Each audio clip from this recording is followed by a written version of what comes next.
கருப்பசாமிதான் வெற்றி மாலை சூடி வரும் கருப்பசாமிதான்.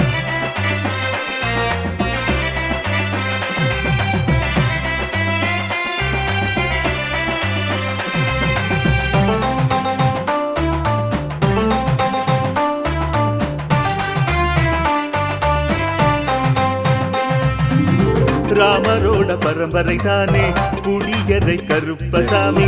ஐயப்பசாமி சித்தரோட அருள்வாக்கு.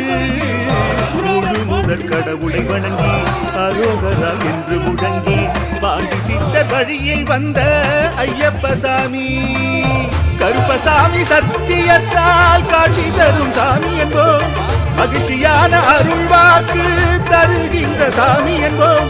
எலும்பிச்சையாலே அனைத்து நோய்களை தீர்த்து வைக்கும் சாமி என்போம். திருநீ